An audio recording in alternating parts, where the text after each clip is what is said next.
Hello friends, welcome to my channel Learning Divine. So today we are going to continue with our previous topic, that is some basic principle and techniques of organic chemistry. Before that, if you're new to my channel, please subscribe it, and if you like my video, then like it, share it and comment. So हमने कल hybridisation के बारे में पढ़ा था. Hybridisation कितने type का होता है? 3 टाइप्स का, sp3, sp2, sp. इसके और भी टाइप होते हैं, पर हम इन 3 टाइप्स के बारे में डिस्कस करेंगे. ठीक है. अब देखो sp3 हाइब्रिडाइजेशन. sp3 हाइब्रिडाइजेशन में हम देखेंगे कि परसेंटेज ऑफ s कितनी है और परसेंटेज ऑफ p कितनी है. तो देखो sp3 हाइब्रिडाइजेशन में परसेंटेज ऑफ s कितना है? 25%. और परसेंटेज ऑफ p कितना है? 75%. ये परसेंटेज कैसे निकाला? जब भी हम परसेंटेज निकालते हैं तो जो टोटल होता है हम उसको 100 से डिवाइड कर देते हैं. ठीक है. sp3 हाइब्रिडाइजेशन में टोटल कैरेक्टर देखो 4 हैं, s कितने हैं? 1, p कितने हैं? 3. टोटल कैरेक्टर कितने हैं? 4. जब हम उसको 100 से डिवाइड करेंगे तो क्या आएगा? 25%. ठीक है. तो s कितना हुआ? s को 1 से मल्टीप्लाई करेंगे. 1 multiply bye 25%, that is 25%. And p character कितने हैं? 3. तो p कितने हुए? 3 मल्टीप्लाई 25%, दैट इज 75%. इस तरह से हमने percentage of s and percentage of p निकाला. वैसे ही sp2 हाइब्रिडाइजेशन में परसेंटेज ऑफ s कितना है? 33% एंड परसेंटेज ऑफ p कितना है? 66%. ये कैसे निकाला? ये भी वैसे ही निकाला. कितने कैरेक्टर हैं? 3 character. 1 is s and 2 is p. 100 divided by 3 is equal to 33.33 approximately. तो s कितना है? 1. तो हम 33 या फिर 33.33 को मल्टीप्लाई करेंगे 1 से, तो कितना आएगा? अप्रॉक्सीमेटली 33%. वैसे ही p कितने हैं? 2. तो हम p को किससे, मतलब 2 को किससे मल्टीप्लाई करेंगे? 33 से. कितना आएगा? 66% approximately. Next is sp hybridisation.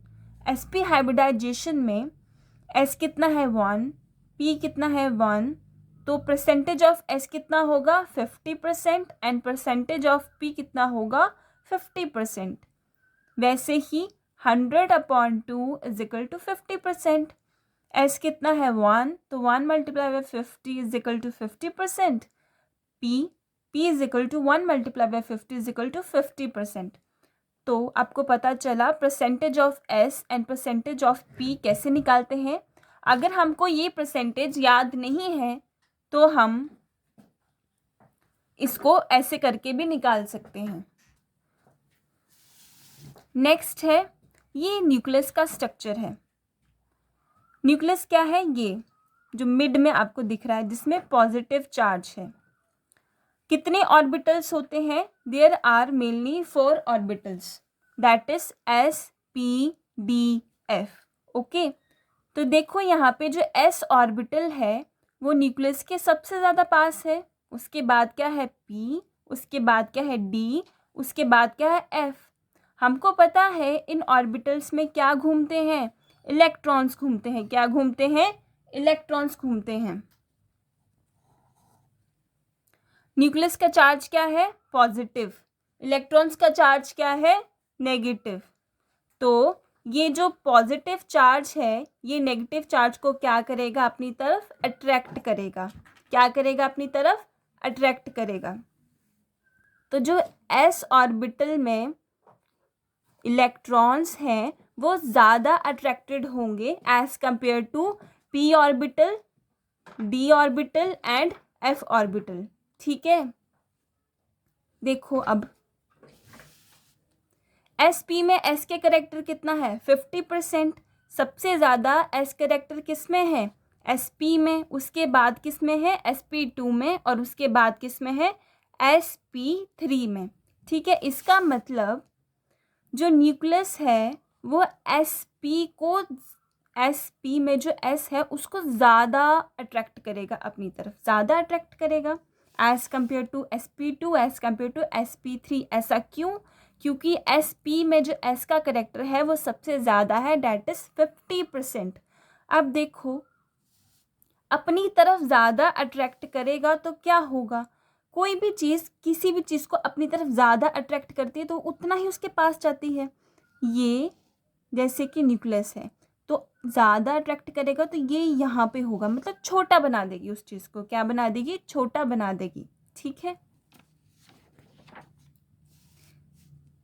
इससे हमें ये पता चलता है कि जैसे देखो एग्जाम्पल से समझते हैं, single bond, sp3 hybridization, methane की एग्जाम्पल लेते हैं। ठीक है, जैसे सी ने किसके साथ बॉन्ड बनाए, H के साथ बॉन्ड बनाए, कितने बॉन्ड बनाए, 4 बॉन्ड बनाए। ठीक है, वैसे ही double bond sp2 hybridization ethene, triple bond sp hybridization ethylene. ठीक है, तो जो ये ट्रिपल बॉन्ड होगा जिसकी हाइब्रिडाइजेशन sp है, वो उसकी जो बॉन्ड लेंथ होगी वो इन दोनों से छोटी होगी। ऐसा क्यों होगा? जैसे कि हमने पीछे पढ़ा, क्योंकि इसमें s का कैरेक्टर सबसे ज़्यादा है।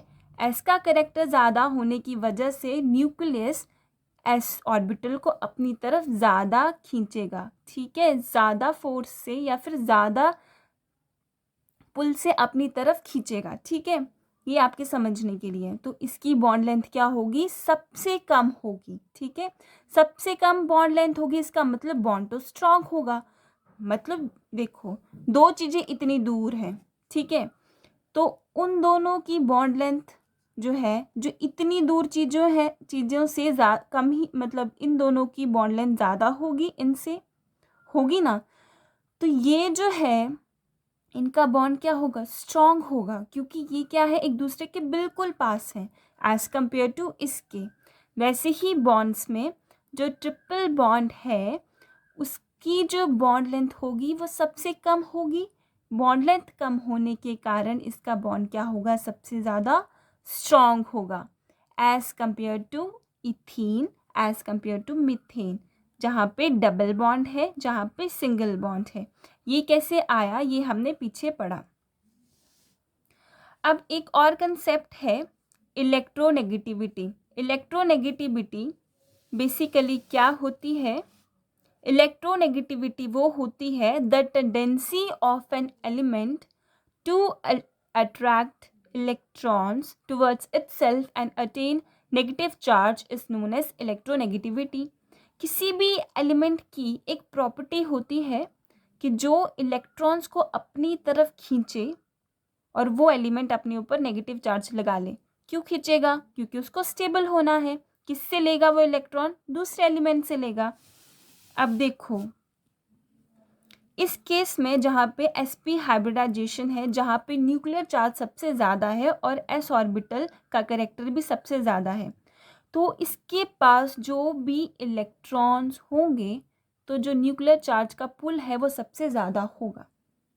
जैसे कि इस C के साथ ट्रिपल बॉन्ड है, इसका मतलब ये है कि न्यूक्लियस जो है वो इस C को अपनी तरफ ज़्यादा खींच रहा है। ठीक है, इसके इलेक्ट्रॉन्स को अपनी तरफ ज़्यादा खींच रहा है, इसका प्रभाव इस पे पड़ेगा। ये क्या करेगा, ये ज़्यादा पुल से इसके इलेक्ट्रॉन्स को अपनी तरफ खींचेगा। ठीक है, और अपने ऊपर क्या अटेन करेगा, नेगेटिव चार्ज। तो ये क्या हुआ, इलेक्ट्रोनेगेटिव। ठीक है, इसमें सी क्या हुआ, इलेक्ट्रोनेगेटिव हुआ। तो इस प्रोसेस को क्या बोलेंगे हम, इलेक्ट्रोनेगेटिविटी बोलेंगे। ठीक है, तो जिस हाइब्रिडाइजेशन sp जहाँ पे ट्रिपल बॉन्ड है वहाँ पे इलेक्ट्रोनेगेटिविटी सबसे ज़्यादा होगी as compare to sp2, as compare to sp3। क्यों ज़्यादा होगी, क्योंकि यहाँ पे न्यूक्लियर चार्ज क्या है, ज़्यादा है। न्यूक्लियर चार्ज ज़्यादा होने के कारण वो इलेक्ट्रॉन को ज़्यादा पुल से अपनी तरफ खींच सकता है। ठीक है, opposite charges attract each other. Nucleus attain positive charge, electron attain negative charge. जितना ज़्यादा न्यूक्लियर फोर्स होगा उतनी ही ज़्यादा से वो इलेक्ट्रॉन्स को अपनी तरफ खींचेगा। सबसे ज़्यादा कहाँ है, sp में है, तो सबसे ज़्यादा जल्दी कौन खींचेगा अपनी तरफ इलेक्ट्रॉन्स को, sp, हाइब्रिडाइजेशन, जहाँ पे ट्रिपल बॉन्ड है। ओके, आज के लिए बस इतना ही। Thank you.